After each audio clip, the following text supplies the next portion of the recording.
Welcome everybody to the Magical Mystery School, and thank you so much for coming back for Astro Update for September 12th, 2025.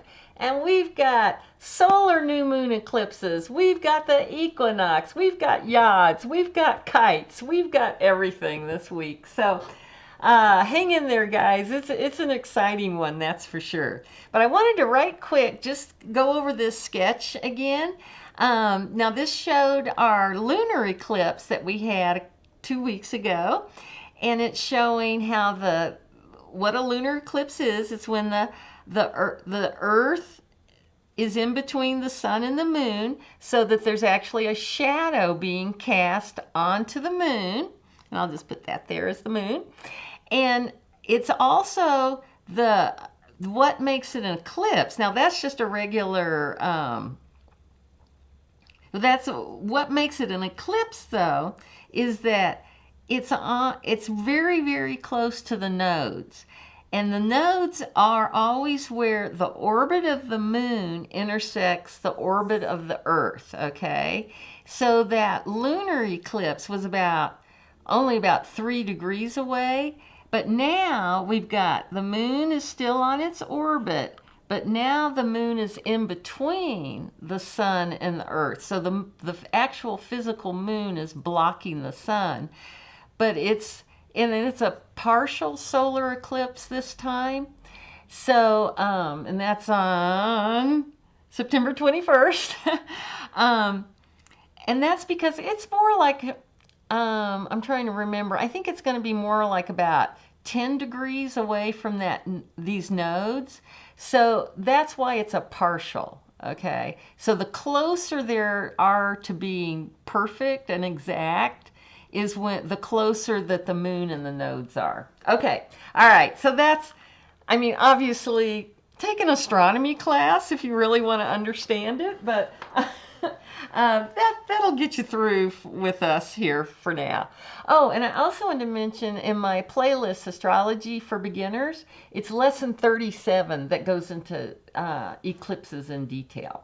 Okay, so I just wanted to mention that. So first off, let's just look at, we've got this new moon coming up here on September 21st. At 29 degrees Virgo, 5 minutes.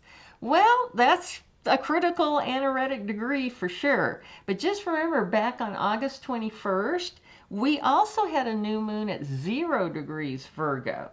Now, at that time, we were kind of wondering, because that's pretty unusual to have 2 new moons in the same sign, bookend like that. Okay. And for a minute there, I thought my camera went off.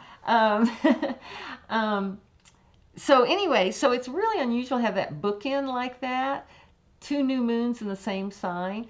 And remember, we were kind of wondering, because the Virgo Pisces axis is the health axis in our chart. So we were kind of wondering, I wonder what's going to happen with the orange one's health, because at the beginning, the first one is when he kind of did that disappearing act. I kind of wonder if maybe he just had a pacemaker put in or something like that.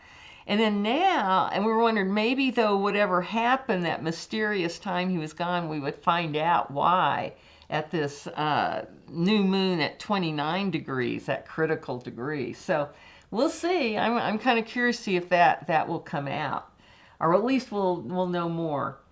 Now the other thing that happened on September 4th, we had Mars up in Libra squaring Jupiter in Cancer. So remember, squares are always the same modality. So this is cardinal water, cardinal air. So a square is that cardinal.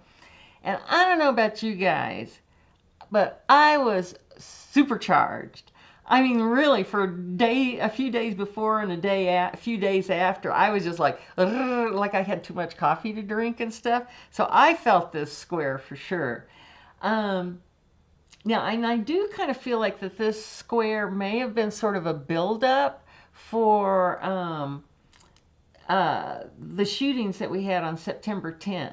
Here in Colorado, we had a high school shooting. 3 children died. And then about an hour before that, there was a conservative activist that was assassinated in Utah. So what built up to this? Well, we had that intense lunar eclipse on September 7th. And then, so that was, you look at my last, I think it's the last video. And then on September 9th, the night before, I thought it was really interesting because the moon had gone into Aries, which, is our, Aries is ruled by Mars, and Aries, we think war, guns, that's kind of the basic interpretation of it. So to have the moon, literally just a few hours before midnight, squared this Mars, then at midnight opposed this Mars. So how we talk about triggers? So I can see how the people who did these horrible things maybe got the idea, and that's one of the problems with Jupiter is we get optimistic. We think we can do anything and everything's going to work out perfectly, and I'm doing the right thing. I'm justified. Jupiter's very into justice and being justified. And then we had the intense lunar eclipse, and then with this moon, like, okay, I'm going to do it. It squared Jupiter and opposed Mars. And, when we find out these shooters, maybe we'll find out that they are related to this buildup in some way. Oh, and then after the shooting, of course, the moon went into Taurus that afternoon. And then squared Pluto, an inevitability there, right? Okay.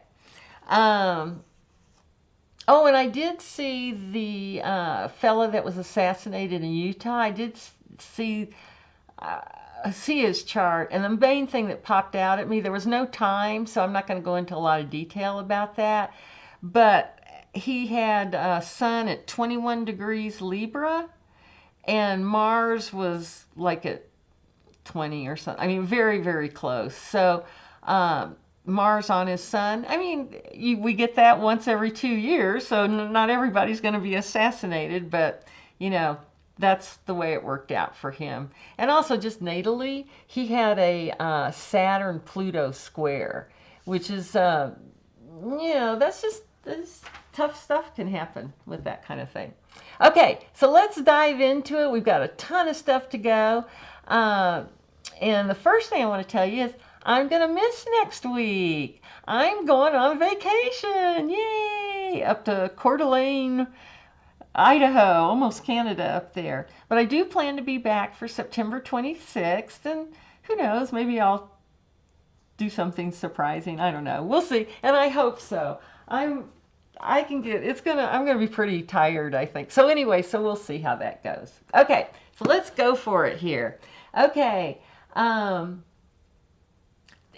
as everybody is saying, this is crazy, crazy time astrology. That's all I can say. And,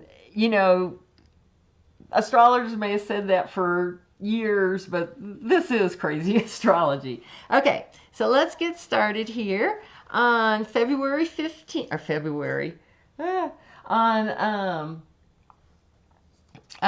September 15th. Venus, which is down here in Leo, and this is going to happen, about 25 degrees or so. We've got Mars in Libra at about 25 degrees. So that's fire and air, right? Remember, and they're 60 degrees apart. So that's a sextile. And, we've been talking about this all for the last few months. Yods have become a big deal here. So whenever we think we see a sextile, we think, well, is it possible that this could be involved in a yod? And we look, and sure enough, remember, it's got to be 150 degrees both ways. So 30, 60, 90, 120, 150. 30, 60, 90, 120, 150. Yes, indeed, we have a yod here at, because Mars is in conjunct Saturn and Neptune, and Venus is in conjunct Saturn and Neptune here. Actually, I'm going to move her a little bit further out. Okay. Oh, and let me know if you like my little sticks here. I'm kind of getting a kick out of it for some reason. So here we're getting that, again, that fickle finger of fate, the finger of destiny, pointing right at this Saturn Neptune. So if you've got anything in late degrees Libra or early degrees Scorpio, so that would be my October Scorpios and very, very end of Libra. And the same with Venus down here, and with that Leo. You know, this is going to be our July Leos, right? Okay. So, how is this all going to come to? Oh, one other thing before I forget it, just for you to keep in your mind, in the U.S. chart, the midheaven, which is who you are to the public, how you interact with the public, all that kind of stuff, is at 1 degree Libra. Okay, so the nadir is 1 degree Aries. So just to show how potent this is for just the country of the United States. I mean, that's pretty powerful. Okay, so how this unfolds is on September 15th, we get this sextile, and then on the 18th, Venus is going to inconjunct Saturn. Then it's going to go into Virgo, inconjunct Neptune, okay? And then, remember, because remember, Venus is the last. We've had Mars, we've had the Sun, we've had Mercury go through all these points. And then, yes, it's going to make that same little weird dogleg square to Uranus. But this brings in all that unexpected energy, all that high-tech energy, all that kind of stuff. And then she's going to finish up with an inconjunct to Pluto on the 20th also. So can you already see what's happened here? We've got another Yod, this time pointing at Venus. So I don't know. This is, I mean, like, Venus is our romance, and you know, and not just romance. It's anybody that we love, but definitely feminine characters in our lives, that sort of thing. So, and it's also financial stuff. So with this square from Uranus, just be prepared from the September 15th to the 20th, and when we've got the eclipse and the equinox and such going on, there could be a lot of shakeups, especially with finances and that kind of thing. And it could be some sort of technology that comes through. Maybe this is that Bitcoin and that kind of thing. I'm not that familiar with that sort of stuff. I'm not keeping up with it that much. So anyway, but interesting that we've got 2 Yods now crossing over one another. I think that looks pretty cool to me. Okay, now let's go ahead and move to Mercury. Okay, what's Mercury doing? Well, and I'm going to go ahead and take these off. All right. Because we've got Mercury coming up here on September 17th in Virgo, is going to oppose Saturn. I'll go ahead and take these guys off too. All right.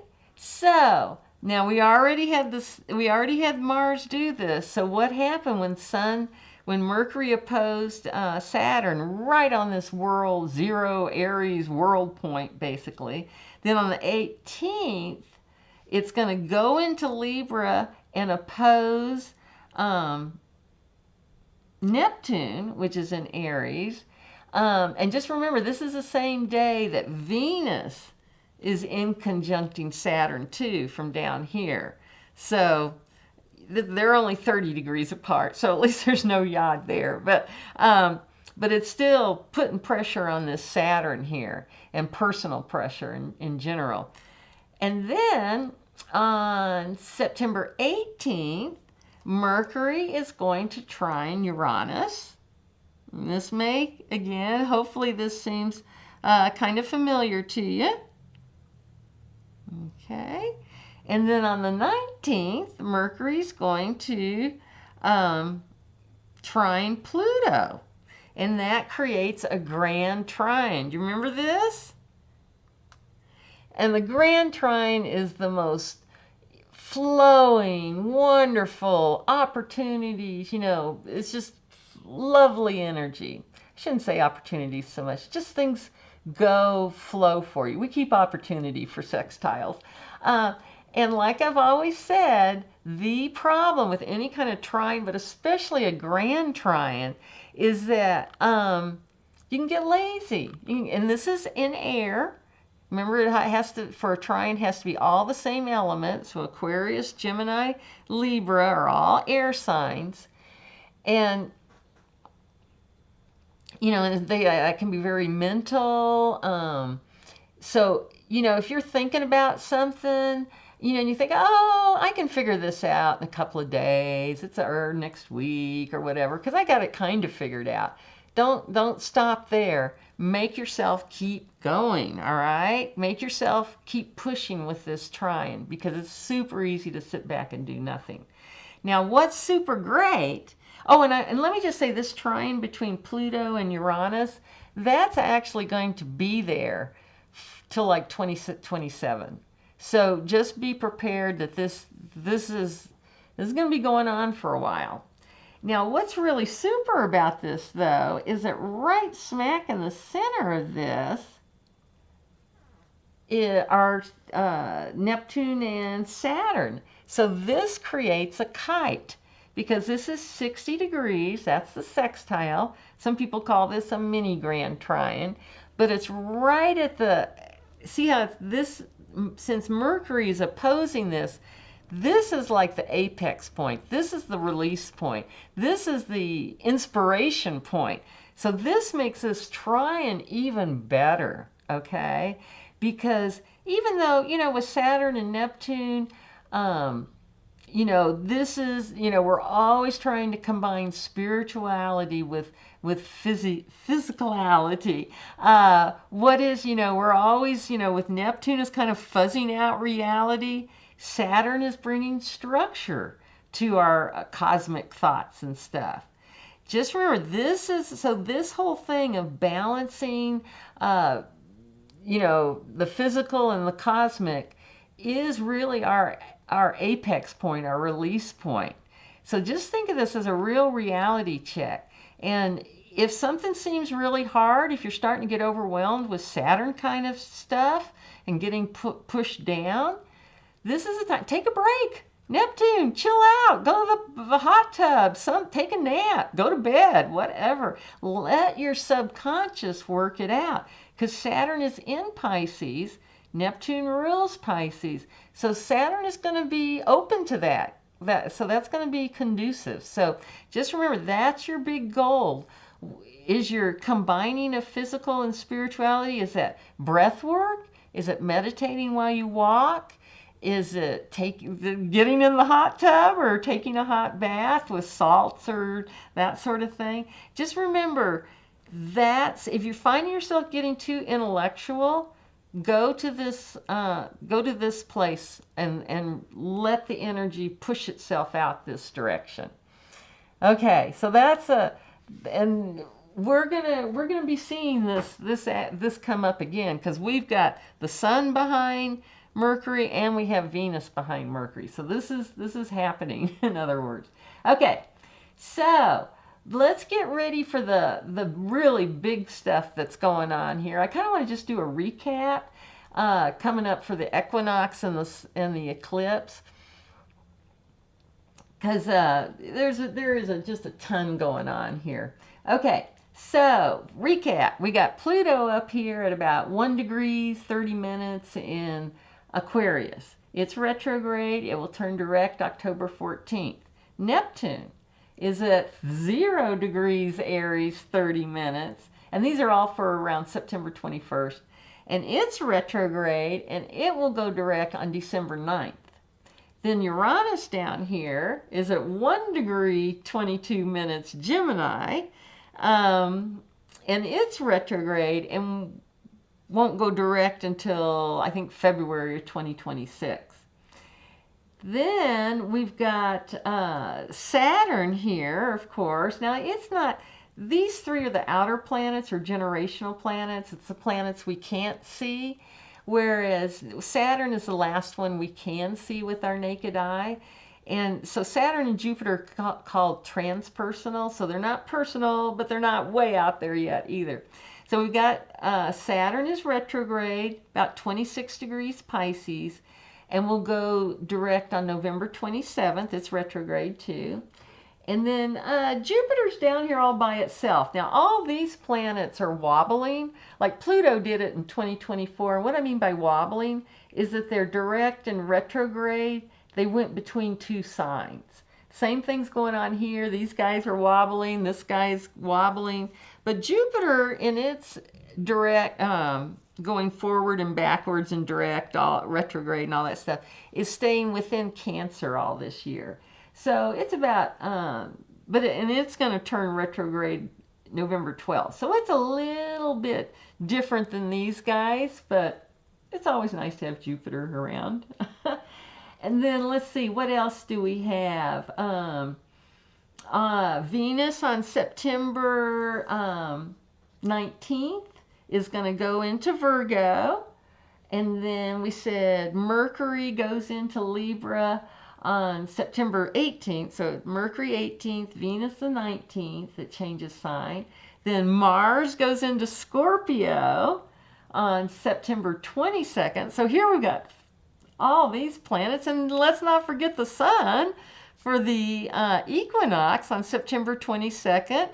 And that's what the equinox is when the sun goes into Libra. So we're going to have this kite again on September 22nd. Okay, let's see, what else? Oh, and I should say, yeah, on September 21st is that eclipse there. So these points here are probably the most active right now. Let's see, did I get everybody? Yeah, I think so. Yes. So if you've got anything that's in the first degrees of cardinal, so like for Libra, I would say that would be our September Libras, right? No, I'm sorry, our October Libras, okay? Whereas like with Aries, we want to do those, you know, those right at the beginning. That would be like our yeah, I'm getting all backwards here. Right at the very beginning. So think about if you've got early degrees of cardinal, that would be Libra, Aries, Capricorn, Cancer. If you've got early degrees of that, you are getting activated by this for sure. Okay, so let's see. And of course, the mutable. And if you're very into mutable, and the mutable signs are Pisces, Gemini, Virgo, Sag. This big mob of stuff here. But you'll see this. As we've been doing this, you'll see these personal planets. They all kind of go together in a little group around the wheel here. Okay, so when the sun does go into Libra, it's going to ignite this kite.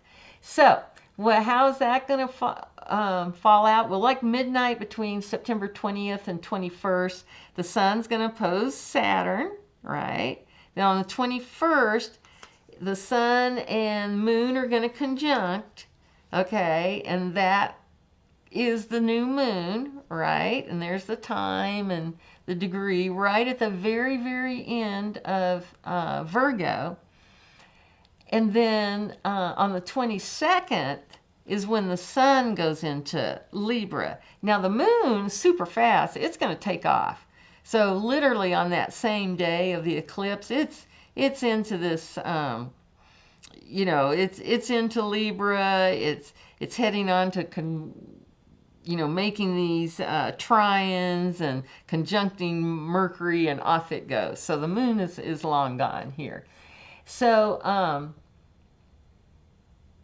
so just remember, so the sun will be opposing Saturn on the 21st, like at midnight.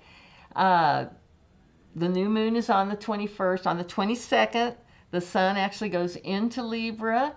Then on the 23rd is when the sun is going to oppose Neptune, trine Uranus, and trine Pluto. So again, that 23rd is a huge day with that sun triggering that kite, and that's going to be kind of cool, I think. Okay, and just remember, with this eclipse energy, and with this Saturn-Neptune, we want the facts. We want truth. Virgo wants truth.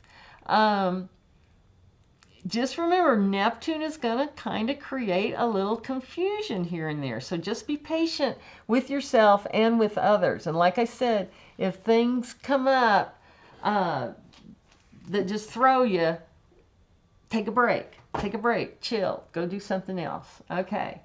Now, I'm going to go ahead and take off this kite.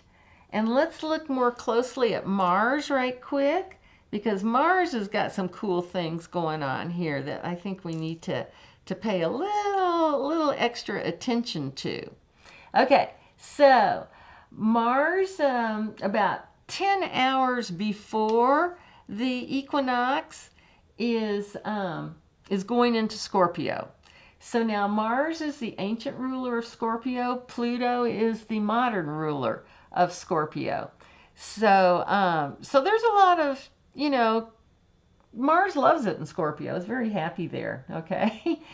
But the first thing it's going to do on September 20th, just before it goes into Scorpio, and the new moon and all, or the equinox, it is going to, well, actually on the new moon, Mars is going to inconjunct Saturn. Ooh, these inconjuncts, oh my goodness, there's a million of them, right? Okay, and again, it's going into Scorpio, so we can just go 30, 60, 90, 120, 150, okay? And remember, Mars and Venus were sextiling here, so we do have that Yod going into effect too, all right, or is just sort of hovering around there.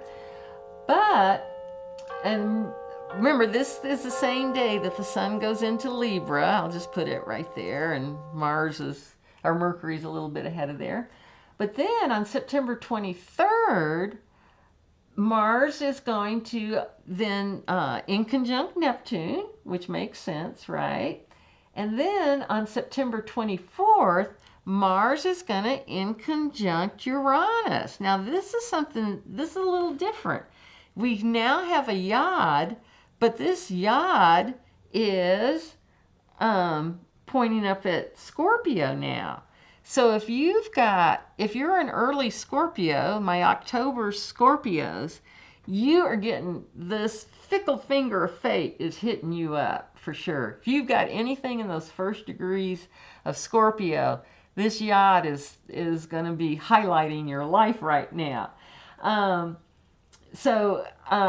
and of course then on that same day as the 24th, Mars is going to be squaring Pluto. Now, this is probably one of the nastier aspects in astrology. I'll just be clear about that, because but let's look at some of the best things. They are both rulers of Scorpio, so there's a lot of understanding between these two. But we got the god of war and the god of the underworld coming together in a square or uncomfortable aspect.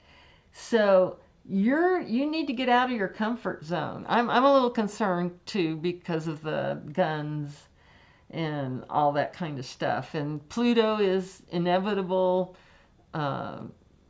karma, it's rebirth. So just if something comes along that gets you out of your comfort zone, do it, step out, keep moving out. This is going to be a real, is it the individual or is it the collective? What's going on there?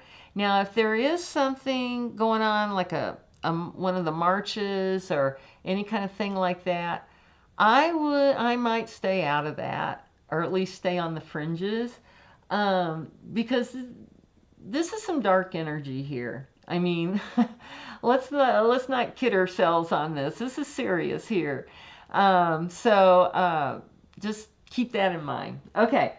Then we have that solar eclipse on the 21st, and we have the equinox on the 22nd.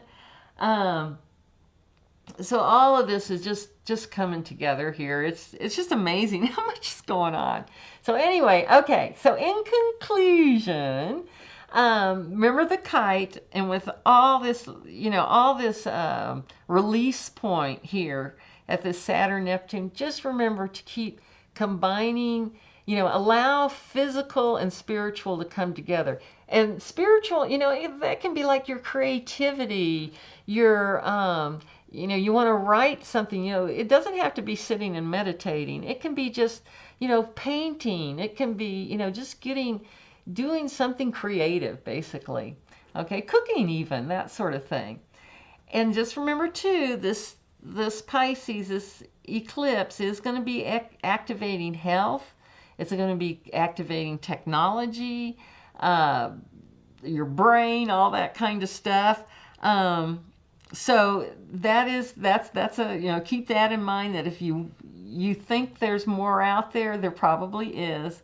And just remember, with Saturn and Pisces too here, let things dissolve. If you've got friends that are leaving your life, that's okay. Just let them leave. That's another one with Neptune and Aries. That's kind of the same thing. Just if something wants to dissolve, let it right now. And remember again too, not only just being physical and creative, but being practical and efficient with all that Virgo energy there too. And just remember too, let's look at this. Have I showed you this yet? I can't remember. Here's my wobble sheet. Just keep remembering, here's all those, there's Saturn going into, Pisces, but there's, here's where, you're seeing where Neptune's going back into Pisces, but here's where Saturn goes direct and the degrees, Neptune goes direct and the degrees. There's Uranus. Oh, it's February 3rd, and the degrees. So once we get through with all of this, it's not like everything's going to go back to normal and everything's going to be peachy keen and no more problems and stuff like that. But I think we're going to be, by the time we get into May, June, July next year, we're going to have so much more understanding of where we're going. The truth will be coming out, okay? The truth will be being revealed with these Aries and Gemini down here in the early spring. So just get ready, but we're going to have to, I think we're going to have to start over in a weird way with our country. I think we're going to be so discombobulated by the time we get down here with our country and even our personal lives that we're just ready to start anew and maybe come up with some brand new ideas that are different and unexpected. So anyway, people, I hope to see you September 26th and maybe before, we'll see. And just fasten your seatbelt, be the observer. If things get weird and difficult, chill out, take a break, that kind of thing. Be a little careful, though, with all this Mars energy that I've mentioned, and especially with the square to Pluto. Okay, everybody, thank you so much for being here, and we'll talk to you next time. Bye for now. Just remember, from here to there, from there to here, funny things are everywhere.